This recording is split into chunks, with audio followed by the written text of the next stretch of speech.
안녕하세요. 전지적 책시점입니다.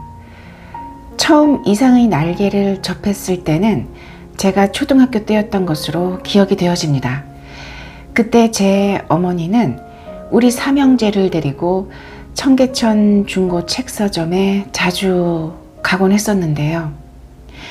지금은 아마 청계천 주위에 중고 책방은 많이 없어졌을 거라고 생각이 되어집니다.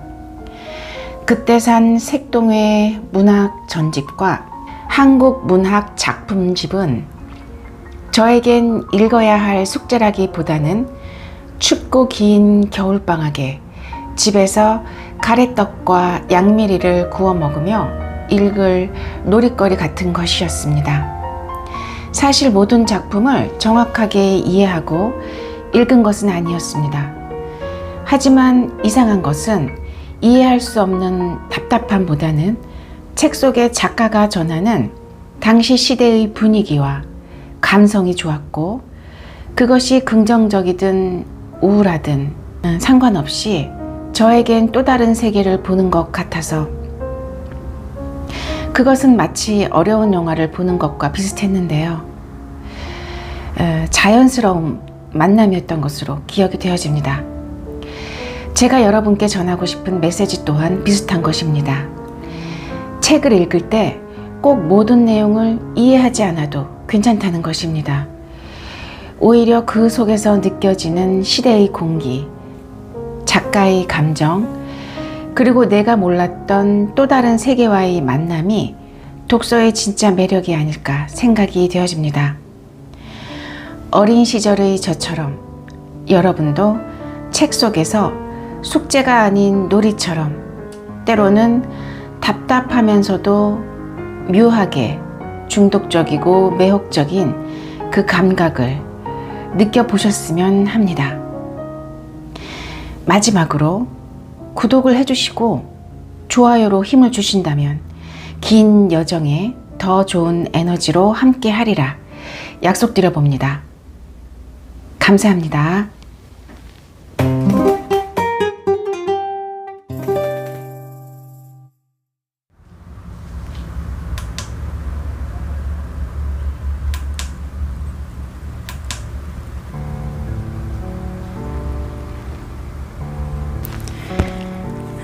나는 그러나 그들의 아무와도 놀지 않는다. 놀지 않을 뿐만 아니라 인사도 않는다. 나는 내 아내와 인사하는 외에 누구와도 인사하고 싶지 않았다.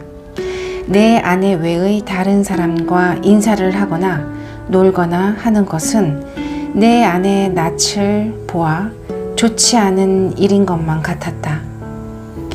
나는 이만큼까지 내 아내를 소중히 생각한 것이다. 내가 이렇게까지 내 아내를 소중히 생각한 까닭은 이 33번지 18가구 속에서 내 아내가 내 아내의 명함처럼 제일 작고 제일 아름다운 것을 안 까닭이다. 18가구에 각기 빌어들은 송이송이 꽃들 가운데서도 내 아내가 특히 아름다운 한떨기의 꽃으로 이 함석 지붕 밑에 볕이 안 드는 지역에서 어디까지든지 찬란하였다. 따라서 그런 한떨기 꽃을 지키고, 아니 그 꽃에 매어 달려 사는 나라는 존재가 도무지 형언할 수 없는 거북살스러운 존재가 아닐 수 없었던 것은 물론이다. 나는 어디까지든지 내 방이 마음에 들었다. 방 안의 기온은 내 체온을 위하여 쾌적하였고, 방 안의 침침한 정도가 또한 내 알력을 위하여 쾌적하였다. 나는 내 방 이상의 서늘한 방도 또 따뜻한 방도 희망하지 않았다. 이 이상으로 밝거나 이 이상으로 아늑한 방은 원하지 않았다. 내 방은 나 하나를 위하여 요만한 정도를 꾸준히 지키는 것 같아 늘 내 방에 감사하였고, 나는 또 이런 방을 위하여 이 세상에 태어난 것만 같아서 즐거웠다. 그러나 이것은 행복이라든가 불행이라든가 하는 것을 계산하는 것은 아니었다. 말하자면 나는 내가 행복하다고도 생각할 필요가 없었고 그렇다고 불행하다고도 생각할 필요가 없었다. 그냥 그날을 그저 까닭없이 펀둥펀둥 게으르고만 있으면 만사는 그만이었던 것이다. 내 몸과 마음에 옷처럼 잘 맞는 방 속에서 뒹굴면서 축 처져 있는 것은 행복이니 불행이니 하는 그런 세속적인 계산을 떠난 가장 편리하고 안일한, 말하자면 절대적인 상태인 것이다. 나는 이런 상태가 좋았다. 이 절대적인 내 방은 대문간에서 세어서 똑 7째 칸이다. 럭키세븐의 뜻이 없지 않다. 나는 이 7이라는 숫자를 훈장처럼 사랑하였다. 이런 이 방이 가운데 장지로 말미암아 두 칸으로 나뉘어 있다는 그것이 내 운명의 상징이었던 것을 누가 알랴. 아랫방은 그래도 해가 든다. 아침결에 책보만한 해가 들었다가 오후에 손수건만해지면서 나가버린다. 해가 영영 들지 않는 윗방이 즉 내 방인 것도 말할 것도 없다. 이렇게 볕 드는 방이 아내 방이요. 볕 안 드는 방이 내 방이요. 하고 아내와 나 둘 중에 누가 정했는지 나는 기억하지 못한다. 그러나 나에게는 불평이 없다.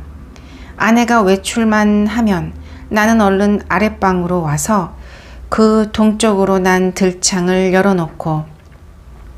열어놓으면 들이비치는 햇살이 아내의 화장대를 비춰 가지각색 병들이 아롱이 지면서 찬란하게 빛나고 이렇게 빛나는 것을 보는 것은 다시 없는 내 오락이다.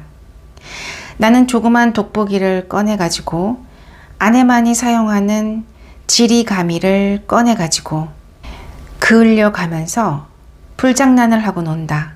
광선을 굴절시켜서 한 초점에 모아가지고 그 초점이 따끈따끈해지다가 마지막에는 종이를 그을리기 시작하고 가느다란 연기를 내면서 드디어 구멍을 뚫어 놓는 데까지 이르고는 그 얼마 안 되는 동안의 초조한 맛이 죽고 싶을 만큼 내게는 재미있었다.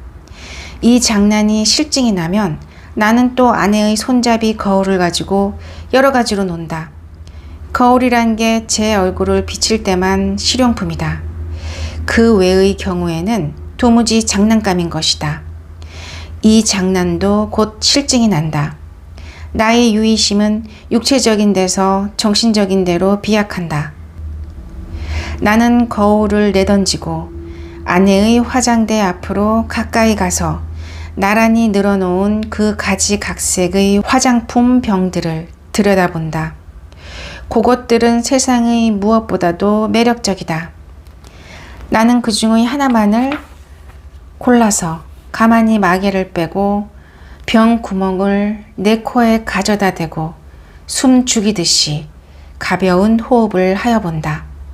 이국적인 센슈얼한 향기가 폐로 스며들면 나는 저절로 스르르 감기는 내 눈을 느낀다. 확실히 아내의 채취의 파편이다. 나는 도로 병마개를 맞고 생각해 본다. 아내의 어느 부분에서 요 냄새가 났던가를. 그러나 그것은 분명하지 않다. 왜? 아내의 채취는 여기 늘어섰는 가지각색 향기의 합계일 것이니까. 아내의 방은 늘 화려했다. 내 방이 벽에 못한 게 꽂히지 않은 소박한 것인 반대로. 아내의 방에는 천장 밑으로 쫙 돌려 못이 박히고 몸마다 화려한 아내의 치마와 저고리가 걸렸다. 여러 가지 무늬가 보기 좋다. 나는 그 여러 조각의 치마에서 늘 아내의 동체와 그 동체가 될 수 있는 여러 가지 포즈를 연상하면서 내 마음은 늘 점잖지 못하다. 그렇건만 나에게는 옷이 없었다. 아내는 내게 옷을 주지 않았다.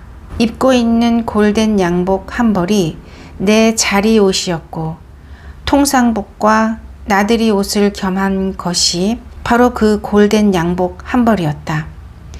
그리고 하이넥의 스웨터가 한 조각 사철을 통한 내 내의다. 그것들은 하나같이 다 빛이 검다. 그것은 내 짐작 같아서는 빨래가 될 수 있는 데까지 하지 않아도 보기 싫지 않게 하기 위한 것이 아닌가 한다. 나는 허리와 두 가랑이 세 군데 다 고무밴드가 끼어 있는 부드러운 사루마다를 입고 그리고 아무 소리 없이 잘 놀았다. 어느덧 손수건만해졌던 볕이 나갔는데 아내는 외출해서 돌아오지 않는다. 나는 요만 일해도 좀 피곤하였고 또 아내가 돌아오기 전에 내 방으로 가 있어야 될 것을 생각하고 그만 내 방으로 건너간다. 내 방은 침침하다. 나는 이불을 뒤집어 쓰고 낮잠을 잔다. 한 번도 거둔 일이 없는 내 이부자리는 내 몸뚱이의 일부분처럼 내게는 참 반갑다. 잠은 잘 오는 적도 있다. 그러나 전신이 까칫까칫 하면서 영 잠이 오지 않는 적도 있다. 그런 때는 아무 제목으로나 제목을 하나 골라서 연구하였다. 나는 내 좀 축축한 이불 속에서 참 여러 가지 발명도 하였고 논문도 많이 썼다. 시도 많이 지었다.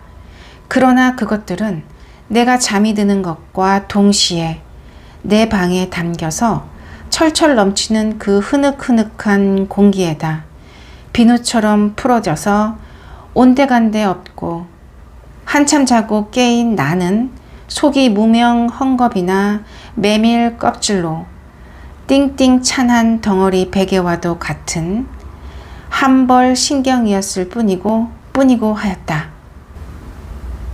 그러기에 나는 빈대가 무엇보다도 싫었다.